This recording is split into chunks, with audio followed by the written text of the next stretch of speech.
channel. Nah, di video kali ini kita akan lanjutkan materi kita tentang alat ukur. Nah, di video sebelumnya, buat teman-teman yang belum nonton di video sebelumnya, kita sudah membahas tentang pengertian alat ukur dan konversi satuan. Ada yang kelipatan 10 dan ada yang kelipatan 1000. Buat teman-teman yang belum nonton, silahkan tonton terlebih dahulu supaya materi kedepannya bisa menjadi lebih paham. Oke, hari ini kita akan lanjutkan materi kita tentang alat ukur. Nah, alat ukur itu dibagi menjadi 4. Ada alat ukur yang digunakan untuk mengukur panjang. Nah, contohnya alat ukur panjang ini ada jangka sorong, ada mikrometer sekrup, kemudian ada mistar. Nah, kemudian yang kedua, alat ukur yang kedua adalah alat ukur massa. Ya, alat ukur massa. Contohnya apa? Neraca Ohaus. Dan neraca Ohaus juga nanti ada dua. Ada yang dia manual seperti pada gambar ini, terus ada juga yang bentuknya digital. Kemudian alat ukur waktu, ada arloji, kemudian ada jam dinding, kemudian ada stopwatch, gitu ya. Oke, dan terakhir itu ada alat ukur volume. Nah, biasanya yang digunakan itu adalah gelas ukur. Baik adik-adik, kita akan bahas bagaimana cara membaca alat ukur dari jangka sorong, mikrometer sekrup, neraca Ohaus, stopwatch, dan gelas ukur. Yang pertama kita akan bahas tentang jangka sorong. Ya, jangka sorong ini satuannya adalah sentimeter. Jangka sorong ini fungsinya adalah untuk mengukur diameter dari sebuah botol, gitu ya. Nah, bentuknya itu seperti ini. Jadi di jangka sorong itu ada dua bagian. Bagian pertama ini disebut dengan skala utama, letaknya ada di bagian atas. Ini bagian atas ini disebut dengan skala utama. Kemudian ada skala nonius, itu letaknya di bagian bawah. Nah, khusus untuk skala nonius ini nanti hasilnya dikali dengan 0,01. Coba sekarang biar adik-adik menjadi lebih paham, buat teman-teman biar menjadi lebih paham. Sekarang kita lihat dari gambar ini berapa nilai yang terbaca pada alat ukur ini. Nah, caranya seperti apa? Kita tentukan dulu ya di sini skala utamanya. Nilai skala utama itu adalah nilai sebelum angka 0. Ini angka 0-nya ya. Jadi kalau misalnya sebelum angka 2 itu kan di sini ada angka 1, 1,1, 1,2, 1,3, 1,4, 1,5, 1,6, 1,7, 1,8, 1,9. Berarti 1,9. Satuannya ingat dalam 1 cm. Kemudian skala nonius. Skala nonius itu kita cari, ya, kita perhatikan angka atau mana garis yang sejajar skala utama. Kalau kita perhatikan ini bukan ya, ini bukan ya. Ini enggak, ini enggak. Nah, yang skalanya lurus ini. Nah, berarti kita hitung 0, 1, 2, 3, 4, 5, 6, 7, 8. Oke, berarti ini kan 8 dikali, ingat tadi 0,01 cm. Nah, kemudian ini kan berarti hasilnya 0,08 ya. Kemudian kita jumlahkan. Jadi 1,9 ditambah 0,8 itu sama dengan 1,98 cm. Paham ya adik-adik? Oke, biar tambah paham, kita bahas contoh yang kedua. Nah, silakan adik pause terlebih dahulu ya, coba dikerjakan terlebih dahulu. Oke, gimana, sudah ketemu hasilnya? Oke, kita bahas ya. Oke, tadi ya, tentukan dulu skala utama. Skala utama itu dilihat angka sebelum angka 0. Oh, ini angka 0-nya.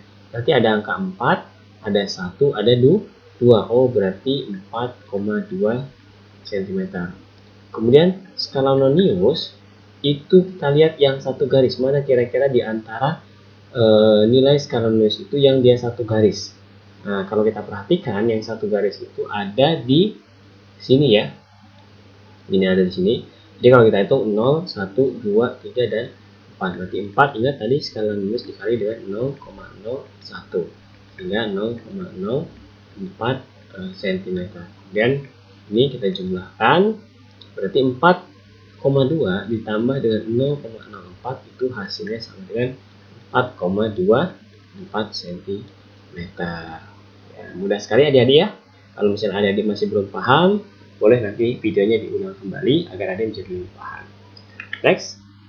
Selanjutnya, itu adalah alat ukur yang kedua, adalah mikrometer sekrup.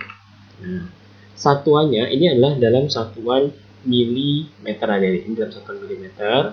Kemudian fungsi dari mikrometer sekrup ini adalah untuk mengukur ketebalan dari sebuah benda yang tipis. Misalnya kita mengukur kaca, nah itu menggunakan alat ukur mikrometer sekrup.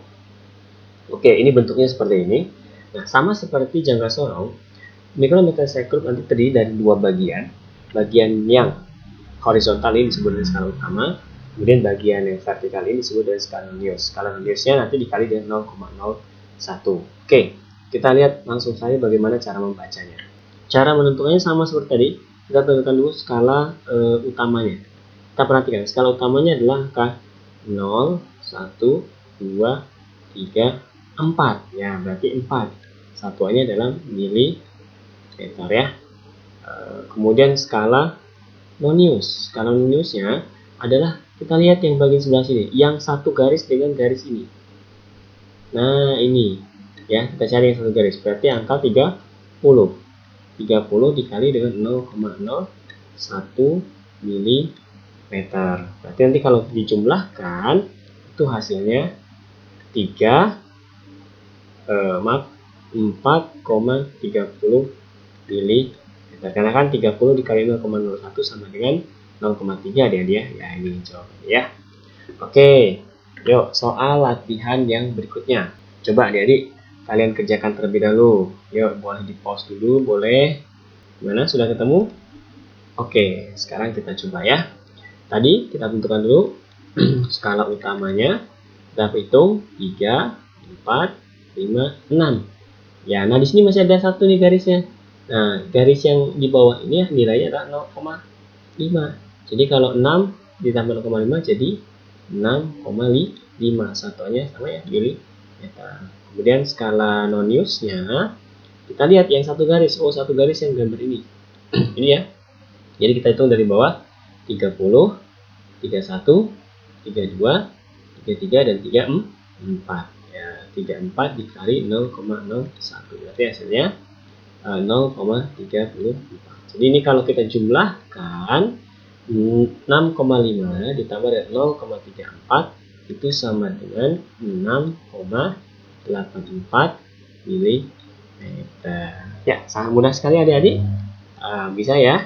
Nanti silahkan diulang lagi kalau misalnya adik-adik belum paham. Kita akan menghitung bagaimana membaca neraca Ohaus. Ini ada soal. Ya, hitunglah berapa hasil penimbangan neraca Ohaus berikut. Jadi nanti neraca Ohaus itu dibagi menjadi 3 bagian, ya. Nah, semua bagian ini, ya, semua bagian yang atas, tengah, dan bawah, itu semuanya dalam satuan gram. Ya, semuanya dalam satuan gram. Ini juga, ini adalah satuannya gram, ini juga satuannya adalah gram, ini gram. Nah, kalau neraca Ohaus itu gampang. Kenapa gampang? Langsung aja kita jumlahkan. Jadi ini ada 400, ada 50, ini 6,5 ya, 6,5. Jadi pembacaan pada alat ukur ini langsung aja 400 ditambah 50 kemudian ditambah 6,5 atau 456,5 satuannya dalam gram. Gitu ya. Oke, paham ya? Gampang ya adik-adik? Oke. Nah, contoh. Yuk, coba adik-adik berapa nilai yang terbaca pada neraca Ohaus berikut. Yap, betul sekali. Gampang sekali ya. Tinggal kita sebutkan saja. 348 ya. Jadi 348. Ingat tadi satuan neraca Ohaus itu adalah dalam gram. Luar biasa. Gampang banget kan adik-adik? Oke. Ya, kita lanjutkan ya. Oke. Selanjutnya itu adalah bagaimana cara mengukur stopwatch. Nah, ini ya, ini ada soal. Hitunglah berapa hasil pengukuran. Ya, ini ada, jangan lupa ya, hasil pengukuran stopwatch berikut. Nah, sebelum kita membaca alat ukur, kita harus tahu dulu bagian-bagian dari stopwatch. Jadi, jarum panjang yang besar ini menunjukkan adalah detik. Ya. Sedangkan jarum panjang yang di dalam, jarum pendek yang di dalam ini itu menunjukkan adalah menit. Jadi kalau misalnya kita lihat saja yang di dalam ini berapa? Kita lihat ini kan 1, 2, setengah, berarti 2,5 ya. 2,5 menit yang di bagian dalam. Sedangkan bagian luar itu menunjukkan angka 10 ya. Kemudian di sini ada 11, di sini ada 12. Oh, berarti di sini 12 detik. Nah, ini tidak bisa langsung dijumlahkan karena satuannya berbeda. Maka ini kita rubah dulu satuannya. 2,5 menit itu berapa detik? Nah, berarti dikali 6, 60 ya. Sama dengan berapa tadi? 2,5 dikali 60, iya betul, 150 detik. Nah, ini baru dijumlahkan. 150 detik kita jumlahkan dengan 12 detik. Berarti sama dengan hasilnya adalah 62 detik. Hasilnya seperti itu ya. Nah, gampang sekali kan? Kalau misalnya adik-adik masih bingung, silahkan nanti videonya diputar ulang. Dan yang terakhir adalah bagaimana cara mengukur alat ukur volume menggunakan gelas ukur. Ini juga sama gampangnya jadi ya. Jadi kalau ditanya berapa volume batu yang terukur dalam gelas ukur tersebut. Nah, mula-mula kan gelas ukur diisi dengan air yang mula-mula tinggi airnya adalah 30 ml. Kemudian kita masukkan sebuah batu, maka volume batu ini sama dengan selisih air setelah dimasukkan dengan sebelum dimasukkan. Sehingga volume batu ya, itu sama dengan 50 ml dikurang 30 ml ya. Jadi jawabannya 20 ml. Oke, gampang sekali kan, tinggal selisihkan saja. Yuk, biar adik tambah paham lagi. Coba hitung berapa besar volume batu berikut. Berapa? Yap, betul sekali. Jawabannya iya, 50 ml. Itu dapat dari mana, Kak? Ingat tadi, volume batu ini sama dengan selisih air sebelum dan sesudah dimasukkan batu. Ya, berarti kan 200 ya mililiter dikurang 150 ml. Maka jawabannya 50 ml. Wow, gampang sekali kan adik-adik? Nah, adik-adik, sampai di sini video kita. Semoga bermanfaat. Jangan lupa untuk di subscribe dan diaktifkan juga ya loncengnya supaya adik-adik nanti selalu dapat pemberitahuan video-video terbaru atau materi-materi baru yang kita upload di channel ini. Oke, sampai ketemu di video selanjutnya. Terima kasih. Assalamualaikum warahmatullahi wabarakatuh.